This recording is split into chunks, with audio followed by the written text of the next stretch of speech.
I appreciate the opportunity to be with you today. I hope you've had as wonderful a day as I've had.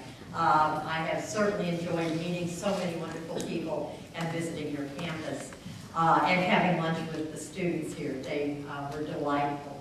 I've been asked to give you a little introduction of myself. Many of you have read the information on the website or have had the opportunity to see my credentials. So I'll try not to repeat all of that. But I want to start by saying that I am a native Kansan. I grew up in Marion, Kansas, which is better known as Shawnee Mission. I grew up there before there were paved roads, I think. I don't remember many paved roads, and a lot of farmland. And of course, you know, driving down I-35, that's not the case anymore. And actually, I remember one semester of my college years taking a class at Johnson County Community College in a temporary building. And so I went to Shawnee Mission West High School. My mother was from Marshall County, which is Waterville, Maryville area. And so for many years, while my grandparents were still living, we would visit the farm and spend time up there in that area.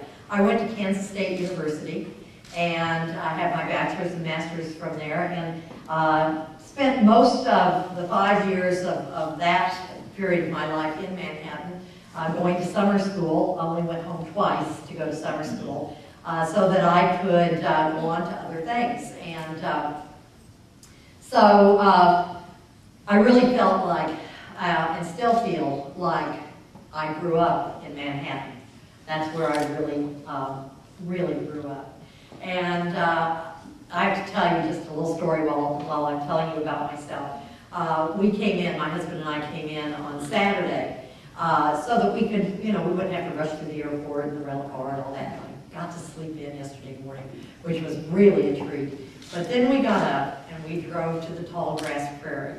And then we went on up 177 and to the Morris County line and up to the crest of that hill. And I got out of the car, took a deep breath, and looked at everything, got back in the car, and told my husband, no matter what happens, I can go home happy because I've had my Flint Hills fix.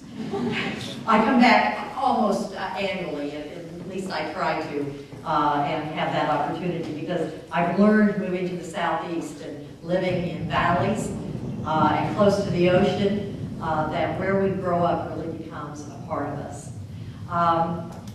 I went, of course, from my degree years at Kansas State to Virginia Tech and then on to the University of Tennessee, and kind of came back to Kansas State and then headed to the southeast. When I got to North Carolina, that was as far east as I could go without falling into the ocean. So I decided it was time to turn around and start coming back, and I went to Morehead State as the provost. Of course, my husband's in the audience, Colonel L.R. Hughes.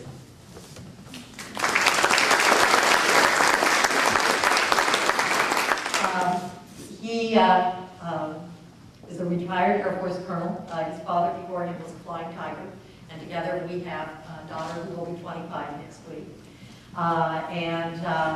Being an Air Force brat, he actually was born in Missouri, but he's lived all over, so you can't quite claim that ill connection. When I was in North Carolina, I had an opportunity to be an American Council on Education fellow and spent 6 months at the system office and then 6 months traveling around the country and to South Africa to learn about higher education. One of the hallmarks of my career has been that blending scholarship, teaching at both the undergraduate and graduate level, and what I call outreach or community connections. And so there are a number of things that I have done through my career that have been strong and definite ties to communities, and I'd be glad to share some of that with you, should you be interested. What I'd like to do is take questions from you, answer your questions. If there's anything else you'd like to know more about me, I'd be glad to consider that, depending on what it is. But I would be more than happy to answer your questions and to start a dialogue about what is important to you. Yes, sir. I don't think I needed to. What is your experience and your current views on shared governance? My experience and current views. Experience goes back to the days at the University of Missouri when I was the faculty representative for my college and actually was the chair of our college faculty council, and then served for a time on the executive committee of the faculty senate there. And of course, that was during a very tumultuous time at the University of Missouri when, in the 1980s when all of the budget cuts started. And things really started changing for higher education. When I left the University of Missouri, I became a department chair, and of course, functioned in that role with faculty and the faculty senate. As the dean, interestingly enough, in East Carolina, shared governance is not only at the university level, but it also permeates to the college and department level. So each of the units that I had were coded units. In other words, they had their own governance documents, and they operated on a shared governance type of format. And so from that perspective, very familiar. Now, as a provost at Morehead State, first of all, I want to tell you that I go to every faculty senate meeting, whether unless I'm out of town. And I meet with the faculty senate chair every other week before our meetings. And I am an advocate for shared governance. I believe that is what makes the Academy different from many other organizations. I also believe that with shared governance, you have shared responsibility. And so I have worked diligently at Morehead State to create an environment and a process where the faculty senate representatives and representatives of the provost office or academic affairs sit down before we get to situations that need debating in the development or revision of policy, or if there are issues that have come to the table. I prefer to have that discussion with them so that we understand what the issues are, rather than allowing, even though we still have some debate on the Senate floor, and that, that's fine. I prefer for us to really have a dialogue before they spend their time thinking that we're going one direction when in fact if we talk, we aren't. So I really believe that it is a shared responsibility and a shared opportunity to make an institution function better and move forward smoothly.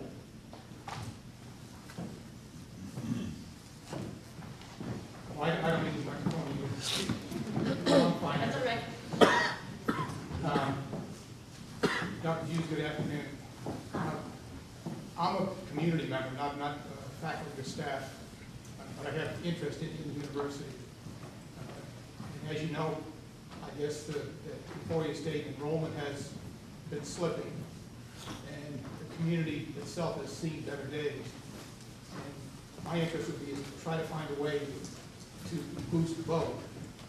Last night I watched a segment on 60 Minutes about Freeman Hrabowski, who's the president of the University of Maryland, Baltimore County, and had a fascinating idea, actually put it into practice. What they've done is they've concentrated on science and math, not that there could be other disciplines that couldn't be included in, but for them it was science and math. And what they did for the students were a couple of things. Rather than just at the graduate level developing research teams, they took research teams and formed them at the undergraduate level as well, and piqued interest. And that was one of the things they did. But the most important thing, I think, was trying to anchor the university to the community and to the students. And what they did was they invited businesses in, and actually they have 76 thriving businesses on campus. And among those are student startups in high tech and industries like that. And I know if you got a position, you'd probably have to fight tooth and nail with provosts, not provosts, but the regents to move something like this, because I'm assuming there'd be some cost to it. May not seem some immediate benefit. You're not going to get higher attendance at football games and stuff like that. But I would think it'd be a great way to anchor the students to the university and the students to the community. So I was wondering what you thought of something like that. Well, I think one of the key things that you said about Baltimore was that they focused. And I think that is really, it doesn't matter what institution we're talking about, but whatever institution, they have to know who they are and what their real focus is. You know, we've tried for many years to be everything to everybody. And I think that sometimes that is to our detriment. And so I would say, first of all, that this is a great university. They have a lot to offer. This institution has a lot to offer. And I don't know about the perspective of the town has seen better days. We went downtown both in the evening on Saturday night and yesterday afternoon. I think this is an exciting downtown. Doesn't mean there aren't things that can't be done, but the fact that there aren't very many empty storefronts, that there is building going on with the lofts and that kind of thing. And I think that town gown perspective is really important. Let me give you a reaction to something I noticed. And while it doesn't address the bringing businesses on campus, because those certainly are things to talk about, one of the things I did when I got on the website was look at the parent page. And on the parent page, there is a link that you can go in and send your child a care package. And when I went into that, what I got were links to commercial kinds of things, okay? That, you know, you could go into a company, an internet-based company, and send them a treat from somewhere. My question was, why? I know there's a chocolate shop downtown. I know there's a theater. I know there are things in this town that could become part of a care package. That if we collaborated with businesses, that the parents could get on and say, okay, is that me? Here is the array of choices from the merchants of Emporium that we can put together and send to our students. That's one thing. Another thing that has come up is, and I probably shouldn't say this too loudly, do we have any art faculty or students in the crowd? Okay. I have heard about the studios and about the building. And so the first thing that came to my mind was, is there a facility downtown that could be renovated where we could create lofts for faculty and students, and then on the bottom floor have a gallery for student exhibitions and bring in some local artists and have it be both exhibition space, space where you can have special events, and sales. And it would bring people downtown, it would bring the students. It would certainly help with the dilemma that the art faculty have in having no studio space. So there are a number of things that could happen, and what I think is that our limitation is only in what we think we can do. And if we had good ideas, then what we'd have to look at is what are those things, what are those rules and regulations we have to attend to make it happen. And then that's the job of the president, is to say, okay, here are the ideas we carry forward. How do we take care of this? I think what you've talked about are wonderful things. And if you look at, there's an institution, I believe it's in Massachusetts, Babson, in their business college. Their whole freshman class coming in has a year-long entrepreneurship course. And what they do is get in teams. They are given seed money, very small amounts, but seed money only after they write a proposal of their startup or their business idea or something of that nature. Then they're given startups, and they have to do the business plan, produce the product, market it, and then essentially they have to pay that startup money back. And then any money that's left over, they give to charity. And it's a very successful program. There is no reason why that could not, in some form, be talked about here and implemented here. So I agree with you, this connection with community. I mean, there are campuses that would give anything for the proximity that is here.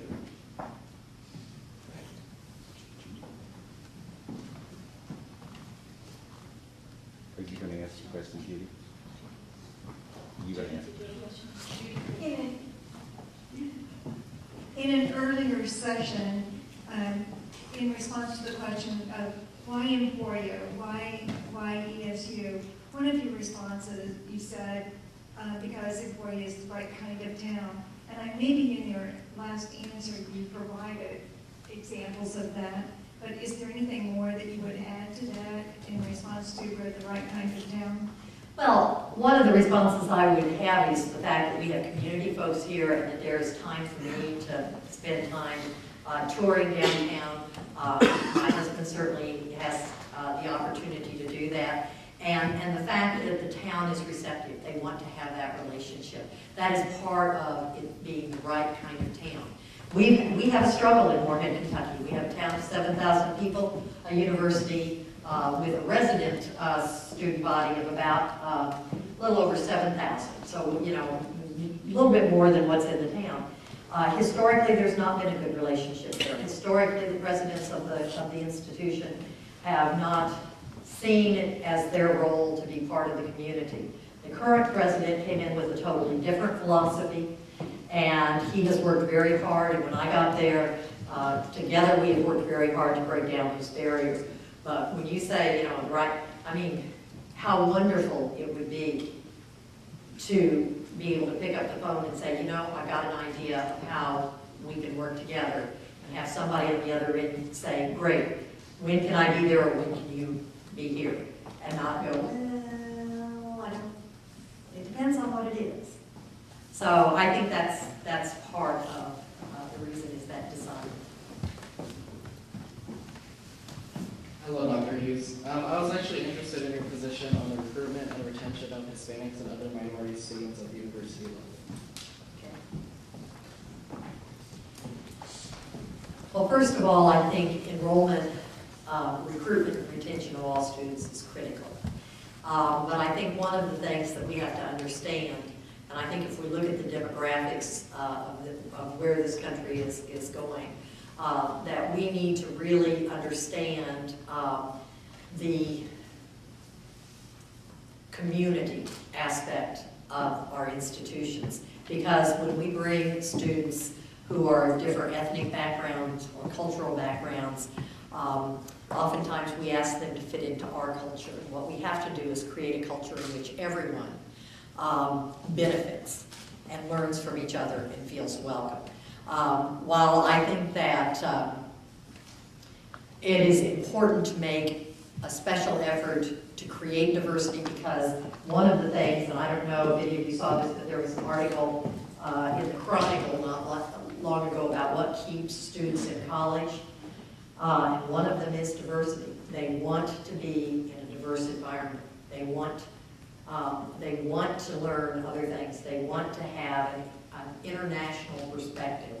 And so I think that what we have to realize is that we make a concerted effort to be inclusive and to understand all peoples and to have those opportunities where everybody learns from each other. I believe diversity makes a richer culture. Thank you, Dr. Hughes. Okay, thank you for being here. Institutional change often occurs with presidential change. How do you assess change and implement change? Oh. Well, first of all, I would say, as a preface to that, that long ago when I was an assistant professor, and this is going to probably date me, but I remember the first time that an institution declared financial exigency, Michigan State and the University of Michigan, and moved tenured faculty out and bought out contracts.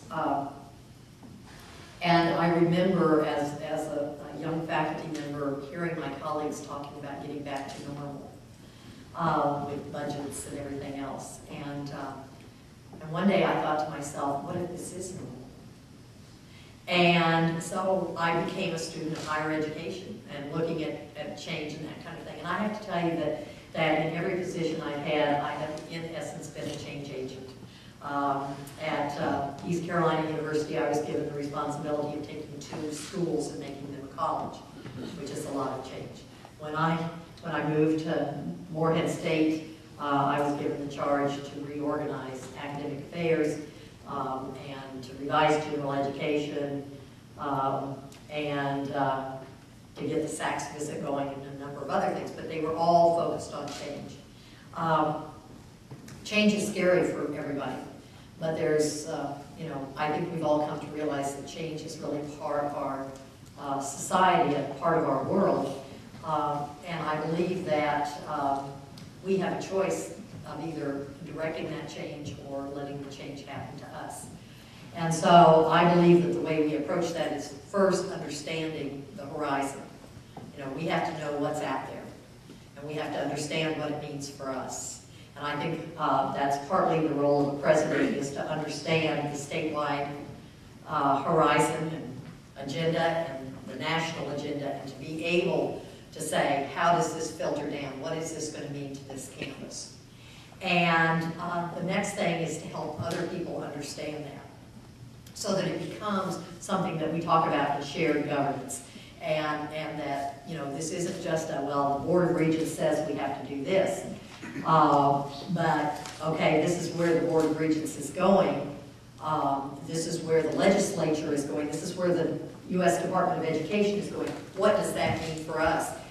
And what's it going to mean for teaching and research and everything else? So you have dialogues about that. And then I believe you solve some of these challenges collectively. I have said more than once today that when you have a university community, you have a very large population of smart people, okay? And it permeates the town, it permeates the university. And if we work together and we understand what our goals are, we can achieve a lot. Now, I would add chocolate to that. You have to have chocolate. Because, you know, while you're thinking about these ideas, you've got to eat a little bit. And chocolate is the best thing. It stimulates creativity. But the other thing is you have to understand it. And that's for everybody personally. And I can tell you I've done this. I know what has to remain constant in my life for me to be able to deal with change in the global perspective.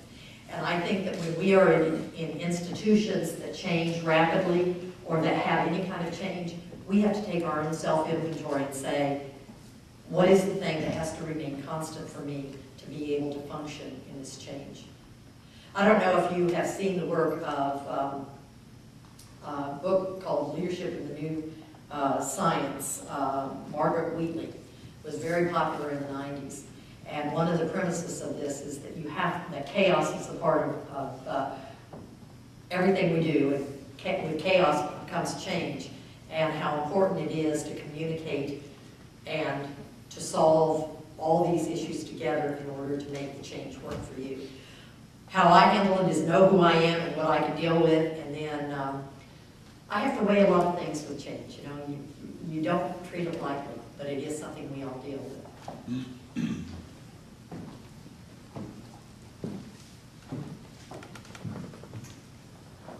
You guys aren't tired, are you? I'm just getting going.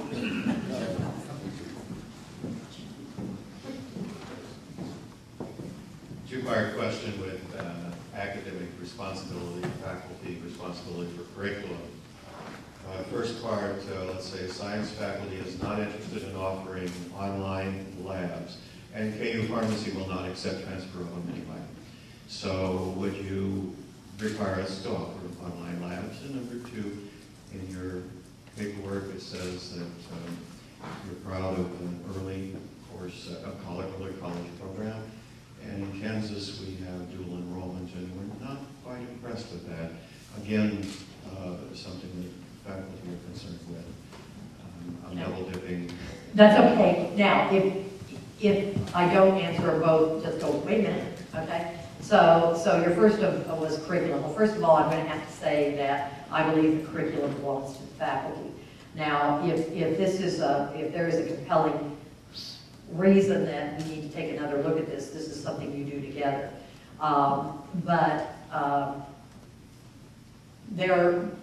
There are situations that would warrant that. I can give you an example. We were funded at Morgan to do a collaborative digital program, not online labs, but a collaborative digital program, which required a new option in biology. Well, we got a lot of state support and mandate for that, and so we've had to work through what that means with the faculty, but we have not mandated the curriculum.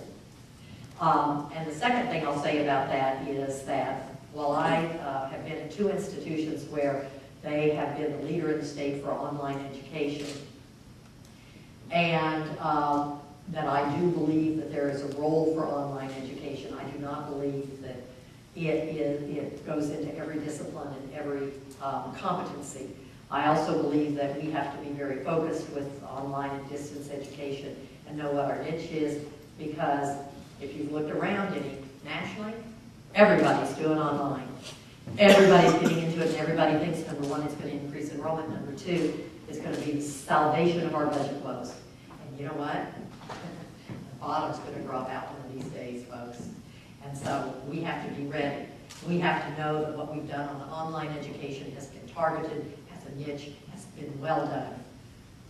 And then we have to get out of the rest of it and let somebody else do it. So, you know, I'm a food scientist by one part of my training. I can't imagine doing a lab online. That's my own opinion. So the second one is early college and dual enrollment. We've done dual enrollment at Morehead State for years. We had about 500 students, and it was a program nobody paid any attention to.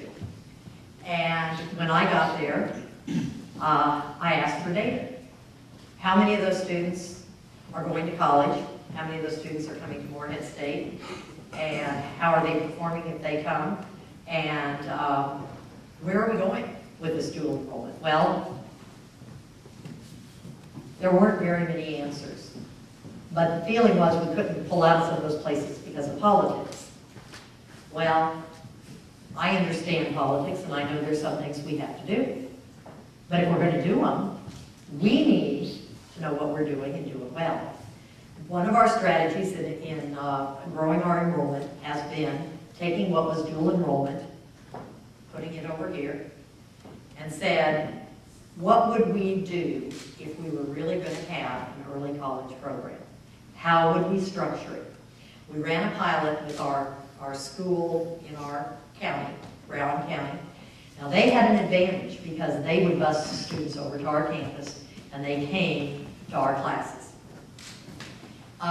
We also did a pilot off-site in which, close to Asheville, or Ashland, at Russell High School, one of the top performing high schools in the state. And their faculty taught the course using our curriculum and our assessment. What we found was, and I also have to explain, we have Senate Bill 1 mandate for college readiness, and this is part of it, that we have to begin providing for those students who are high achievers reasons to stay in school. You know, they're not motivated, they've taken everything. You know. So what we have done is structured an early college program in which we enroll the top students. We also have developmental in high schools, but that's a different thing. We enroll the top students who want to be part of the early college program. And we have 3 different models. One is they can come to campus if they're close. The second model is our faculty can go out and teach it. And the third model is we can approve a faculty member in the high school who has the accreditation credentials and the experience to teach this. And we bring them in and we train them. We also assign them a mentor. And so the students enroll. For the program that the faculty in the high school teach, there is no tuition. The school pays an administrative fee. Students don't pay any tuition. This is our first year for it. We had over 1,600 students enrolled, and the way it's set up is a student in their junior and senior year can earn as many as 24 hours of college credit. But it has to be done by approved faculty with our curriculum, with our assessment, and with our mentors working with those faculty. While it's not perfect, I don't want you to think it's perfect, this is our first year, we've got some things that we need to do with it. We need to, you know, get our faculty mentors base broadened. Faculty are worried it's going to cost their jobs, especially if it's general education, but I have to tell you that what it does do is, first of all, it's the top students, and it gives us a recruitment opportunity. We still have the other students who don't opt for this who will come in and take our general education. But the other thing is it will give us an opportunity to teach some of those upper division courses and electives that we don't have time to teach because we've got full gen ed classes. And what we're doing is focusing some of our really great faculty who have subject matter expertise in Gen Ed instead of some of the major courses. So it's not perfect, but I think together with the faculty, we can work this out and use it as a tool. Now, our real test is going to be, can we convert those students into Morehead State students? And we're beginning to look at that. So, again, it's not perfect, but it's been a real exciting initiative.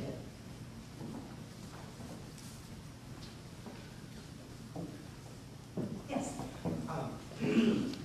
One of the things we like here more is when the university markets itself, that our liberal arts and sciences programs are strict.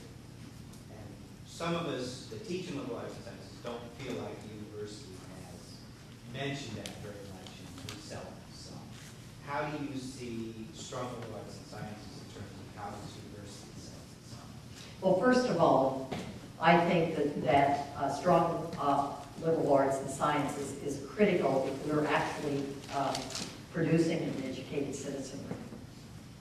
I mean, you know, it's great, and I know we have a technical college here, and I know there's opportunities to collaborate, but the richness of the education is not there. The perspective of a citizen is not there. The appreciation for our history and heritage is not there. And so I think it's critical. Now, let's talk about marketing overall. And this is a challenge that all of us who do not have unlimited funding are facing.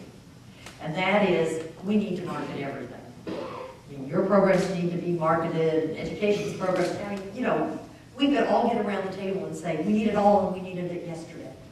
And so the critical issue is to really begin to focus those marketing dollars and take it a step at a time. Doesn't mean you're ignoring anybody, but, you know, it'd be nice to have a plan, and it'd be nice to know what that plan is, you know? And so at least if you knew that you were, your website was going to be updated this year, and this is what it was going to do, but next year you get to sit at the table and say, for liberal arts and sciences, here's how we want our marketing campaign. And to have the marketing folks be at the table. You know, I told the marketing director in the last meeting that I would not take that job for anything because everybody wants everything yesterday. It's a terrible job to have. Terrible, you know, because you can't please anybody, no matter what you do. And so I think what is really critical is first and foremost saying, where do we have to market first? First thing we've got to do is get the students here. And then what do we do from there? How can we handle it? How do we break this down? When I was in college, and I elected to do this with resources, I hired my own marketing director who had to work with the marketing department and follow all the university rules. But you know, there is a lot to be said. So what we have to find out is that balance and what we start with.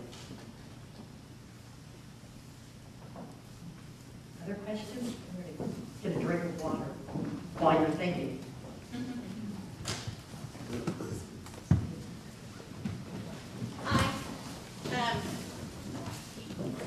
Hi.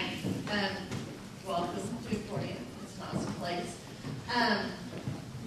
Let's say you take the job, we offer the job, you take the job hypothetically. What would you do in your first 30 days? Great question. There would be two things, and it would be double faceted. Okay, you know, I mean, I couldn't say this month or this week I was going to do this. I mean, it has to be done together, and that would be learning both the community and the campus community. And the way that I would do that on campus would be that I would want with the provost to visit every department and every college and have them tell me their story, to see their facilities, to talk about what's great, what's not so great, what do we need to work on, and really help me to understand the culture. Now that's not just academics, it would be everything, but I'm giving you the academic example, you know, the physical plant, student life, the union, you know,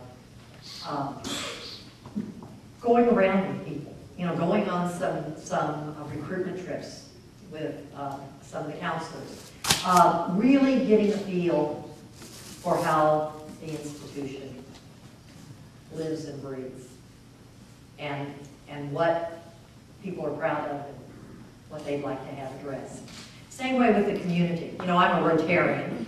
My husband is a Kiwanis. He always says to me that Rotary is training ground for Kiwanis. True.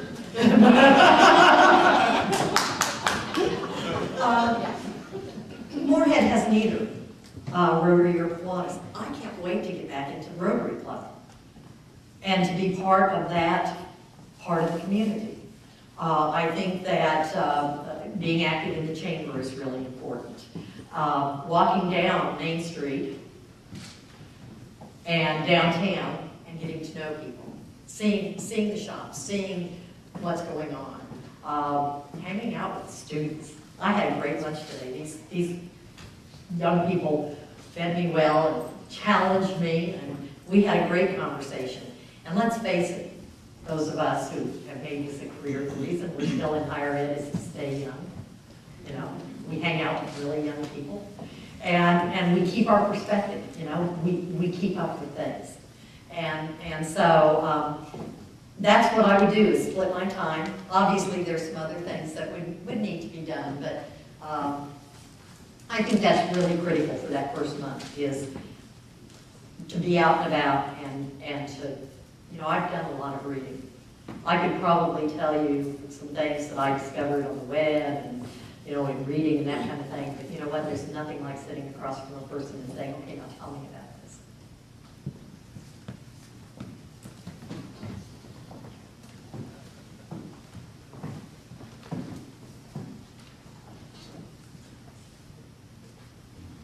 Yes.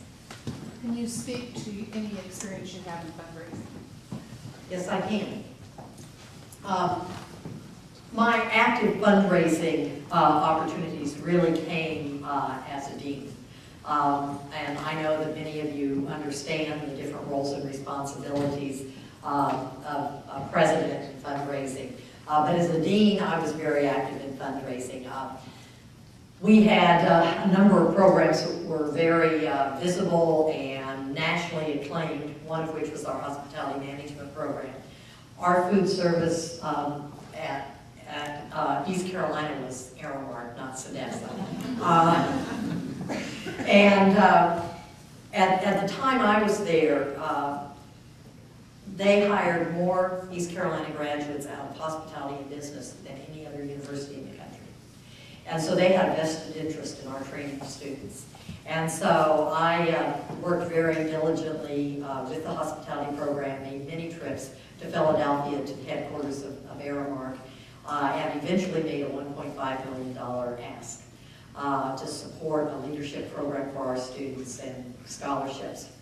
Now, that was kind of like baptism by fire, because they never got the money while I was there.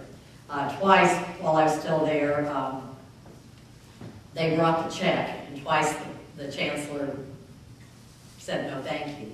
And once, the first time was because the individual who was one of our employees who was in charge of auxiliary services was arrested for embezzlement, and on the day the check came. And the chancellor was afraid that it would hit the paper that he was over Aramark, and Aramark just gave us, and so we turned that down. And the second time, there was some language in the contract or in the agreement that the lawyer said it was problematic, so they took it home that time. They finally got it after I left. So I had the good and the bad. We also raised money for the redesign of a culinary laboratory that the advisory board of hospitality management worked with me on, and we got all of the equipment donated, plus they paid the renovation. They raised the money for that with me. We also had an interior design program that did a lot of work with some of the steakhouse chains, and then we, as a result of that and developing relationships, They created a scholarship for our students. So those are active fundraising. I've also done some things in the community where we've established an intergenerational center, and I was able to bring the resources together from the city and the community college and the university to put that together. So that's just a couple examples, but you know, it's all about relationship building.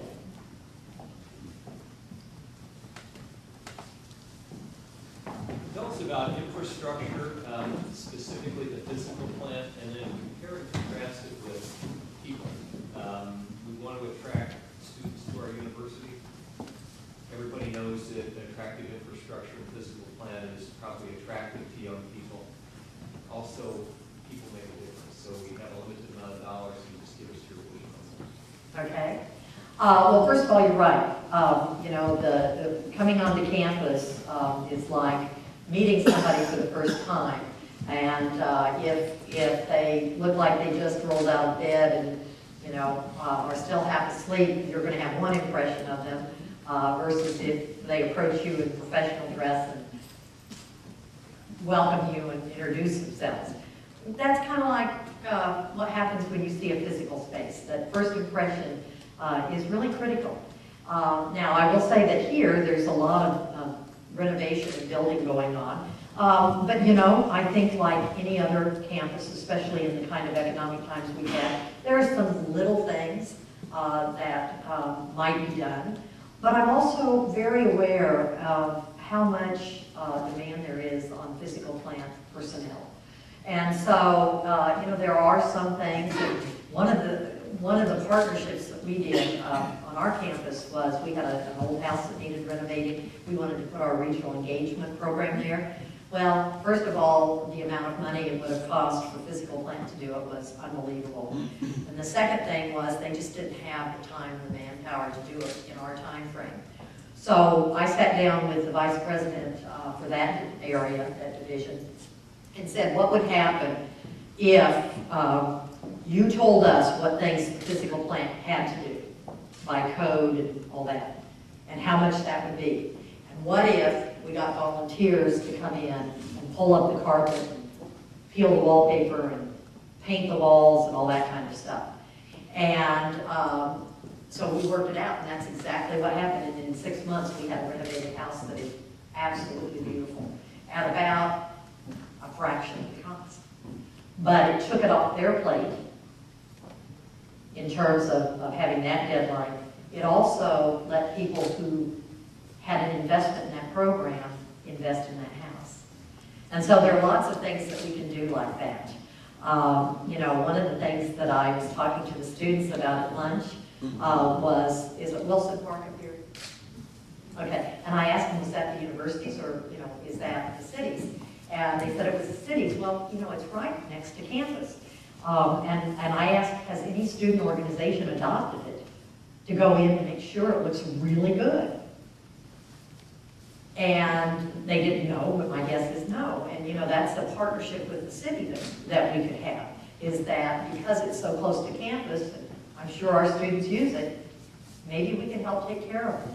There are lots of ways of looking at that. There are some things that could be done on campus, even little things, you know, painting the curbs that used to be yellow and stuff like that. But, you know, maybe you have a repair affair on campus. I don't know if you're familiar with that program. It's a national program where people come together and volunteer in a community, and they go out and renovate, clean up, and that kind of thing, and do simple kinds of things. But, you know, if the facilities folks, the physical plant would allow that, why not have a repair affair on campus where we got all the student groups and faculty together and we did some things.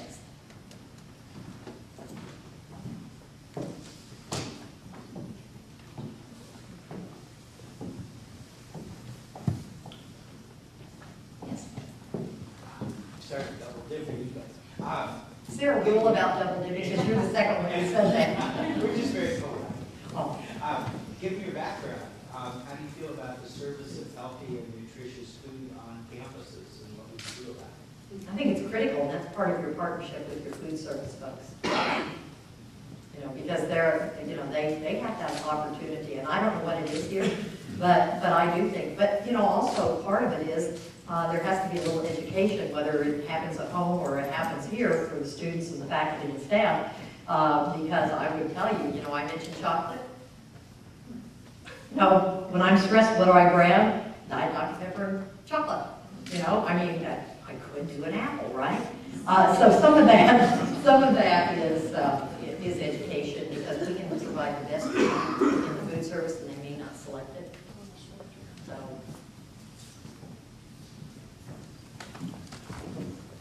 What might you, as a president, bring to the table that the other candidates may not? Well, since I don't know the other candidates, I don't think I can answer them. Well, then what do you think you can do especially well as an administrator and president on campus? I think I can engage the community, both the external community, the town, the regents, the legislative delegation, as well as the faculty and staff community. I am a people-oriented person, and while I am very aware of and focused on data as a beginning point, this is really about people and primarily about students. And so I think that what I bring is the skills to focus on that.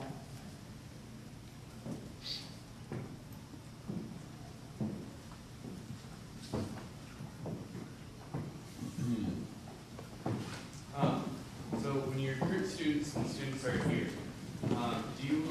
how do you stay and keep them here? Do you have any examples of if you have any activities or plans for the past, or do you think how can we keep students? You mean on weekends? Or not let them transfer out?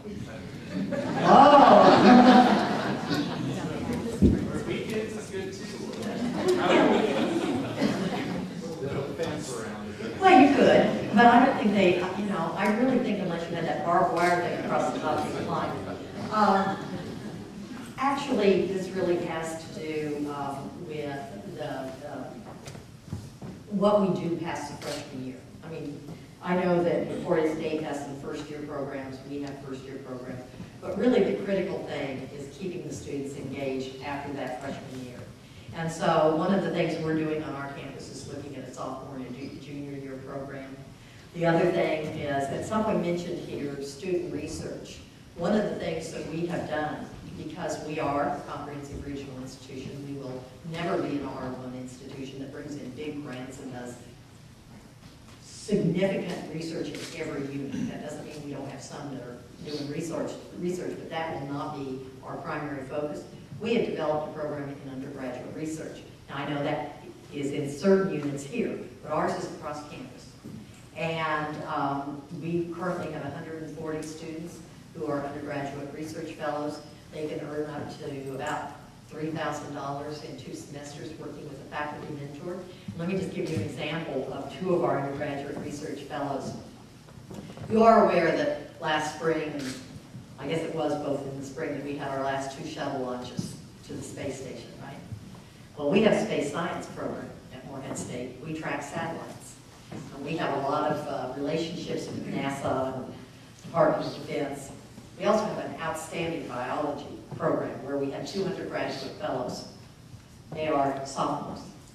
And they got involved as a faculty member looking at glioblastoma, which is a cancer cell, brain cancer cell.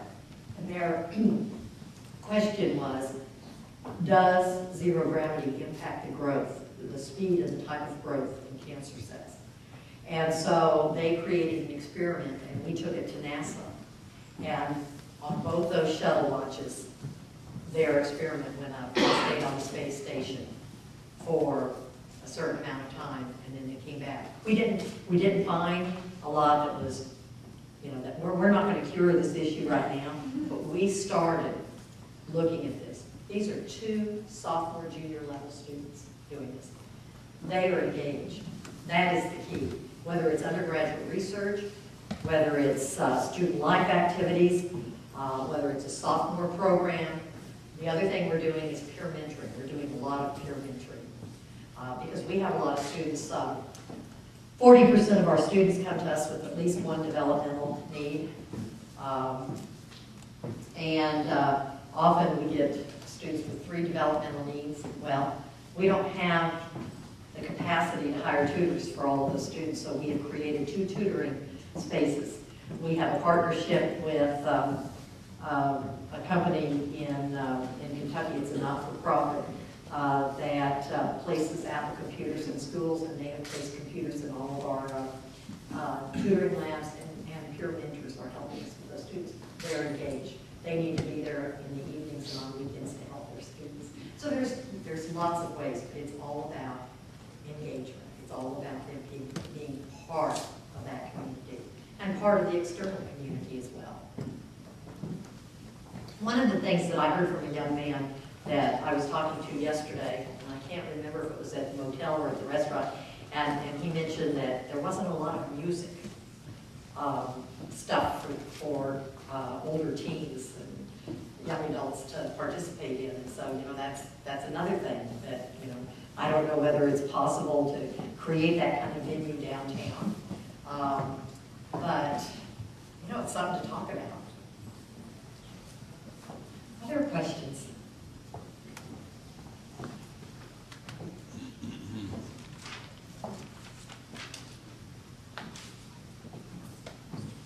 It's almost 5 o'clock. Okay. Is there anything that you would like to ask the community or this open forum? I don't think anything in particular. We'll have a chance to talk next door, but many of my questions have come from their questions. So I guess the only thing that I would say is that what advice, anybody, would you give me if I were to come here? Don't like washroom. I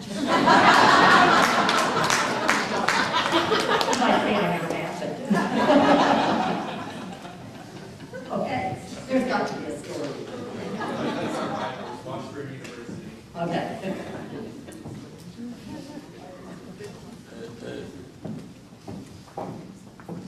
I would suggest you try to find ways to bring out the best in us. As I look around the room and I look at my colleagues and people in the community, we have incredible talents. We don't always have those at the forefront. I will share this with you in closing. I started this in one of my meetings this morning, and I'm not sure that they didn't think I had lost my mind when I did this, but I start every meeting I have with my leadership team and any group, and my first statement is, after I ask them how they are, is, what's great about being at Morehead State University? Because I want us to go into that meeting understanding what's great. Then we can talk about what we need to do. I appreciate your comment.